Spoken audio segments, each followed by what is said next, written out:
Welcome to Getting a Bigger Gob On, the podcast that helps women be seen, heard, and absolutely unforgettable so you can create a life you love. And I'm your hostess, Sharon Eden, the Wild Elder. Welcome to Episode 6, From Silence to Seen, with the one and only Lou Lebentz. Oh, wow. Wow. Lou's a trauma trainer, therapist, speaker, and founder of The Voyage, global trauma educator, empowering professionals and survivors to heal deeply, speak truthfully, and lead with courage. So welcome, Lou. I'm delighted you've come on my podcast. I thank you, Sharon, and I'm delighted that you invited me. An absolute pleasure. So, Lou, to begin with, what's your core message for our listeners? My core message, I would say, Sharon, is that visibility is often seen as a confidence issue, but for many of us, it's actually a trauma wound. Yes.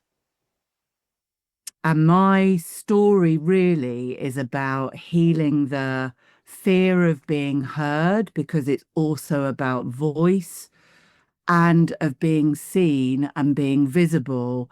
So really, I could take up space and share my own truth, not just as a previous therapist, but as a speaker and a woman.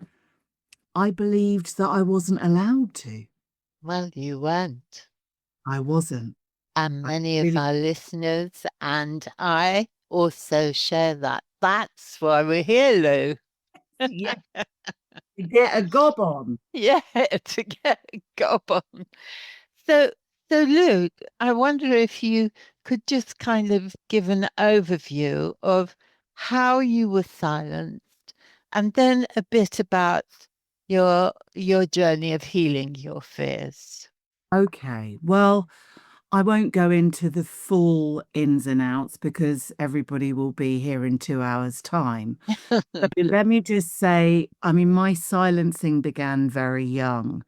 Um, I was asking my mum before I came on the podcast today at 82, do you remember how I was silenced as a child? And she said, I used to sit round the dining room table with you all the time with my finger up to my lips going, shh, shh, shh, Gosh.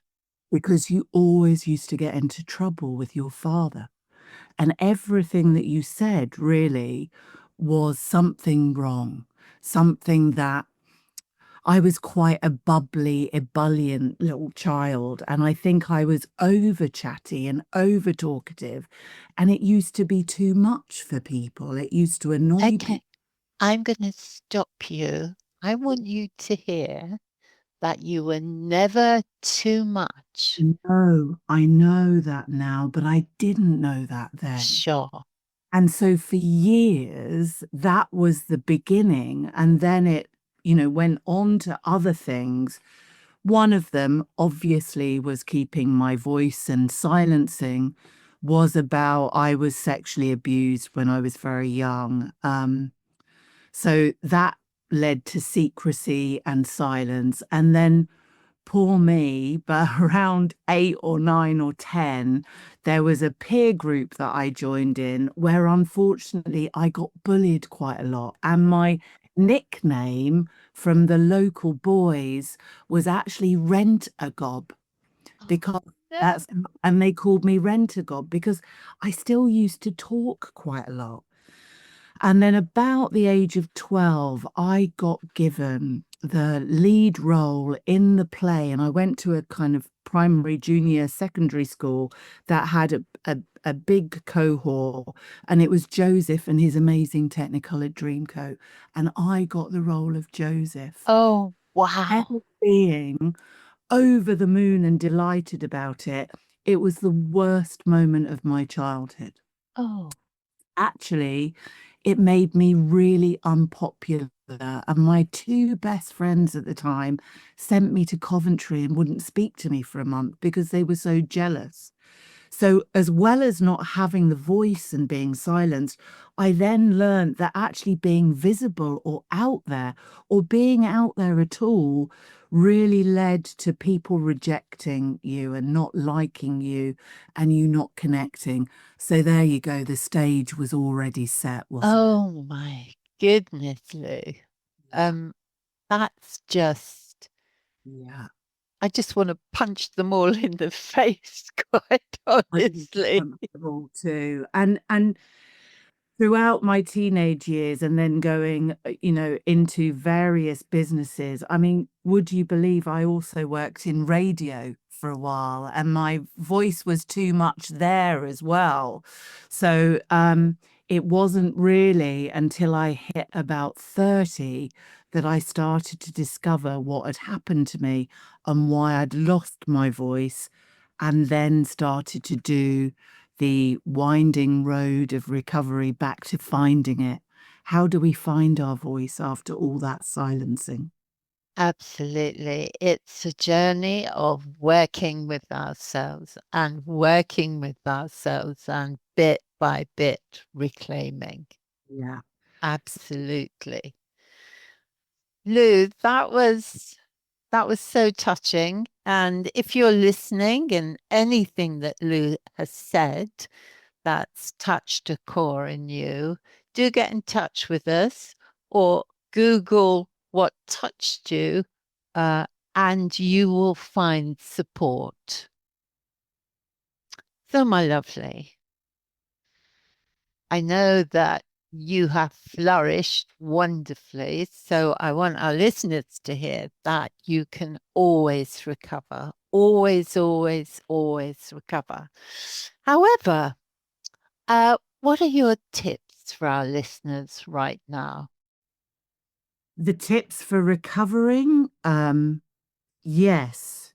So I think the tips for recovering are you need to do the work on yourself and you need to do some of the journey. I know I didn't go into my recovery story and how I got my voice back really. And how I reclaimed that. Um, but I'm going to say that anchoring some sort of safety first is good. You have to kind of learn to ground and come back to your breath and your body. And you need to learn how to put in some boundaries to start with, really. So, boundaries before you step forward. Absolutely.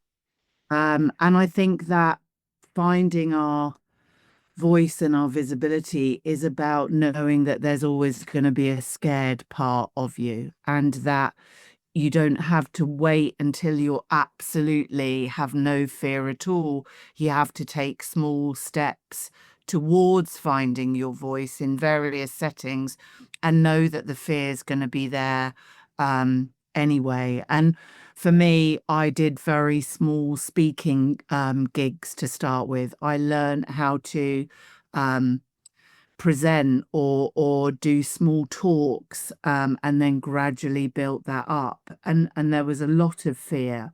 um And for all the extraordinary women out there who don't want to speak publicly, as it were, yeah, um, yeah, in a previous episode, and actually in the first one, which was me, I gave them a lovely love and fear audio because love and fear cannot exist together.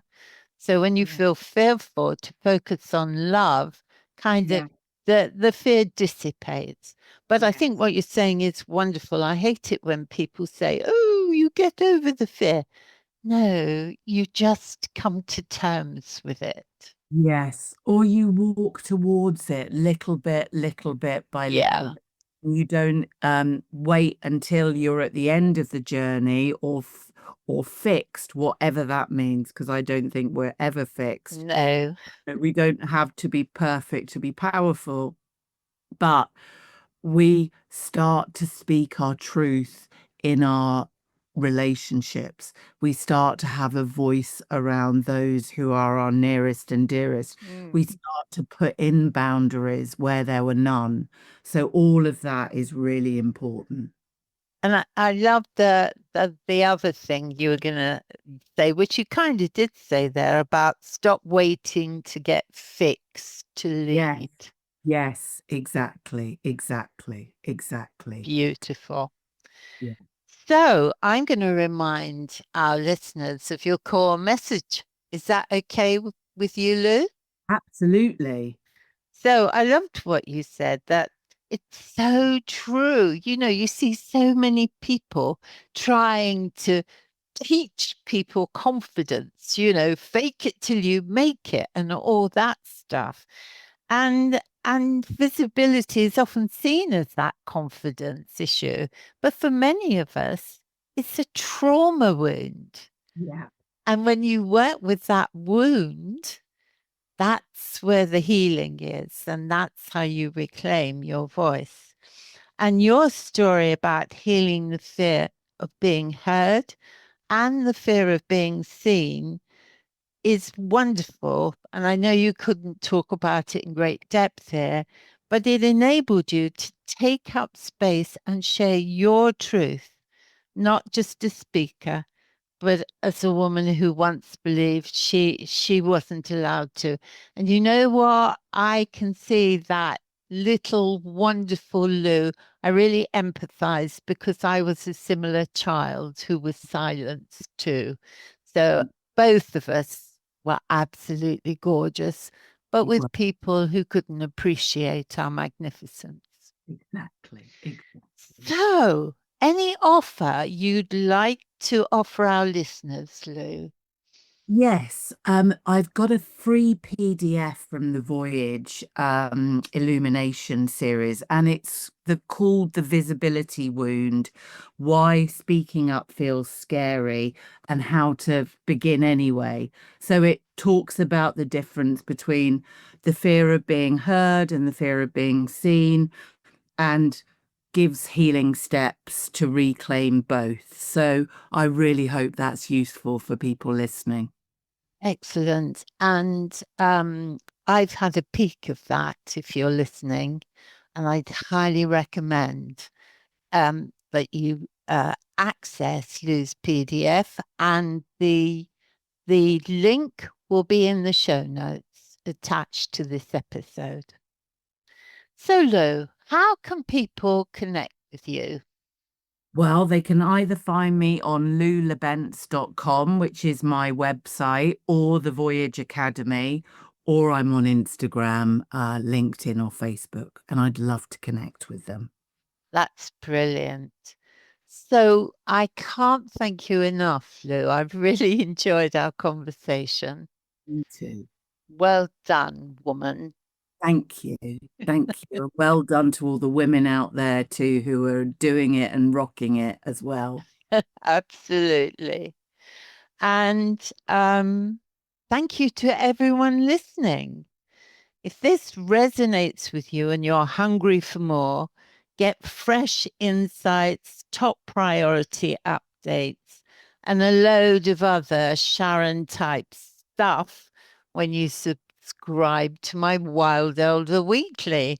And the link for that is in the show notes too. As a welcome gift, you'll receive a no bullshit, straight talking, myth busting chapter from my Amazon bestseller Rediscovered.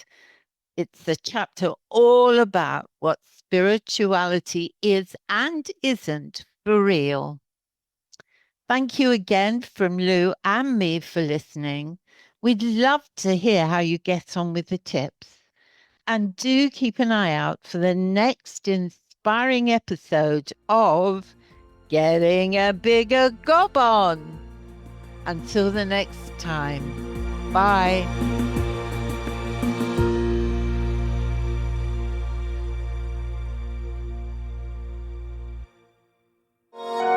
This has been a Monkey Pants Productions podcast.